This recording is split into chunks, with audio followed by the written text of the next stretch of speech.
Je suis Martine Gross, je suis sociologue au CNRS et un peu ma spécificité, c'est que je travaille sur l'homoparentalité depuis une vingtaine d'années. Aujourd'hui, on est en 2017. Comment est-ce que vous définiriez la famille? Moi, je la définis pas. Voilà, il n'y a pas une définition de la famille. Il y a des familles.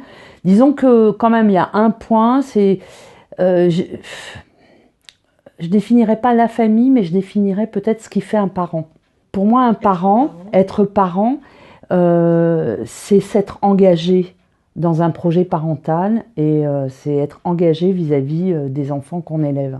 On ne devient pas parent par hasard, on est obligé d'anticiper, on est obligé d'y réfléchir. On ne peut pas devenir parent sans y penser. Donc il y a une forme d'engagement effectivement plus important, qui peut être plus important. Je ne dis pas que tous les parents hétéros n'y pensent pas ou font des enfants sans y réfléchir, mais en tout cas les parents gays et lesbiens, ils n'ont pas le choix. Ils doivent y réfléchir, ils doivent penser à leur projet avant de mettre au monde un enfant. Est-ce que vous avez une estimation du nombre de familles homoparentales en France aujourd'hui? On n'a pas d'estimation. Disons que c'est très difficile d'en avoir une estimation. Enfin, toujours est-il qu'en 2013, l'INSEE a publié les premiers résultats d'une enquête qui est intitulée Famille et logement. Pour la première fois, une question précise était posée, c'est sur le fait de vivre ou non avec une personne du même sexe, et ensuite une question était posée sur les enfants. Alors donc là, il y a une nouvelle évaluation qui est faite à partir de cette enquête-là, qui dit qu'il y a 200 000 personnes qui déclarent vivre avec une personne du même sexe, et que 10% de ces personnes déclarent avoir un enfant.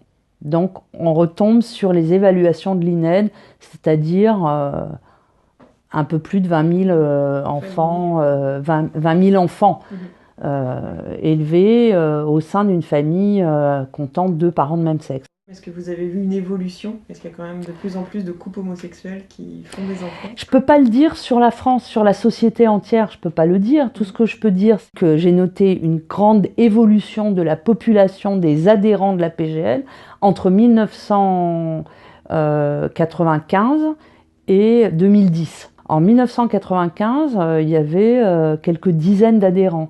En 1997, ils étaient 300, en 99, 600. Après, dans les années 2000, ils sont passés à 1500, puis à 2000 en 2010. Donc une évolution quasiment exponentielle. Les homosexuels eux-mêmes ne renoncent plus à avoir des enfants. Ils ont davantage d'estime d'eux-mêmes à cause de la légitimité que leur apportent les changements législatifs. Et donc, ils vont être de plus en plus nombreux à estimer que c'est possible de transmettre la vie, de transmettre ce qu'on a reçu de ses parents, et que c'est pas, on n'est pas obligé de renoncer à fonder une famille quand on se découvre homosexuel. Et vous pensez que la loi donc, sur le mariage pour tous est aujourd'hui rentrée dans les mœurs? Moi, je pense qu'elle est complètement rentrée dans les mœurs. Les gens... de plus en plus, ils connaissent des homosexuels qui se sont mariés. Donc c'est rentré dans les mœurs. 59% des Français sont pour l'ouverture de la PMA aux couples de femmes. Donc c'est un sondage IFOP de septembre 2016. Est-ce que vous pensez que l'opinion soit en avance sur les politiques? Oh, largement. Oh, largement. Les politiques, ils sont juste frileux comme c'est pas possible, quoi. Et est-ce que vous pensez du coup que ça a été paradoxal d'autoriser l'adoption des enfants par les couples de femmes par le second parent, mais ne pas autoriser la PMA? Donc vous parlez dans votre livre de s'exiler pour procréer. Oui, mais c'est complètement... ça a un goût d'inachevé, quoi.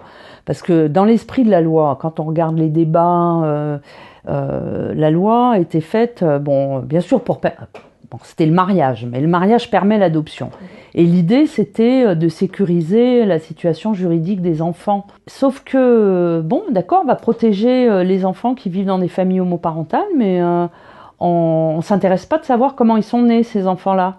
Donc, en gros, les familles homoparentales peuvent être des parents de même sexe, à condition que leurs enfants, soit ils sont nés ailleurs, parce qu'ils sont adoptés par la suite, soit ils sont conçus ailleurs. Les couples hétéros, ils ont un enfant, ils sont parents tout de suite. Les couples de même sexe, il faut passer par le mariage, l'adoption. Et si entre-temps on se sépare, l'enfant il n'a plus qu'un parent. Enfin, si on se sépare en mauvaise intelligence. Et donc oui, il y a quelque chose de paradoxal parce que malgré tout, avec l'adoption, que ce soit l'adoption conjointe d'un enfant, l'adoption par un couple, ou bien l'adoption par le second parent, dans les deux cas, quelque part, on a changé la signification du mot parent. On accepte de penser que un parent, c'est quelqu'un qui s'engage et pas forcément quelqu'un qui a un lien biologique avec l'enfant. Donc on a changé déjà. On accepte des familles de deux parents de même sexe. On s'est éloigné de la fiction de l'union sexuelle procréatrice. Or, en ce qui concerne la PMA, on est complètement resté sur cette vision. La PMA est organisée pour faire comme si les parents étaient les géniteurs de leurs enfants. Alors forcément, si on veut absolument faire comme si les parents étaient les géniteurs de leurs enfants, on ne peut pas l'autoriser aux couples de même sexe ou aux personnes seules. Et donc là, on a complètement un paradoxe, parce que d'un côté, on autorise que des parents soient de même sexe s'ils ont adopté, mais pas s'ils font les enfants. Il y a les élections présidentielles cette année en France. À votre avis, si un candidat de droite ou d'extrême droite est élu, est-ce qu'on va faire machine arrière? Est-ce que les lois vont changer? Prenons le mariage. S'ils veulent dire non, on peut plus marier, ils vont rétrograder le mariage des couples de même sexe. Ceux qui se sont mariés avant, ça va faire une inégalité entre les citoyens, ça va pas marcher. La proposition de Fillon de passer à l'adoption simple dans le cadre... d'abord ça fera donc 2 mariages différents. Au sein d'une même famille, 2 enfants, l'un qui est né pendant que la loi était encore en vigueur, et l'autre qui est né après. Ça veut dire que le premier enfant pourra bénéficier d'une adoption plénière, et le deuxième enfant, non, lui, il n'aura qu'une adoption simple. Un politique de droite, il va le faire, il va essayer. Oui. Ouais.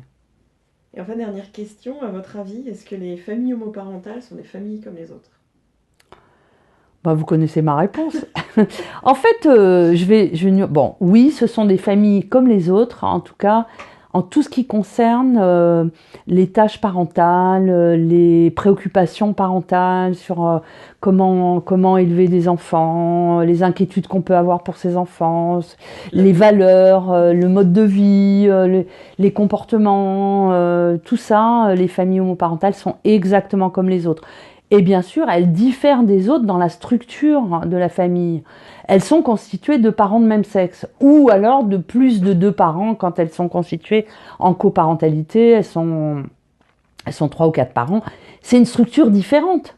Maintenant, on a des centaines d'études qui montrent qu'au quotidien, c'est les mêmes parents. C'est les mêmes parents et c'est les mêmes préoccupations, et ils transmettent la même chose aux enfants, et les enfants s'en sortent très bien. Donc oui, c'est des familles comme les autres.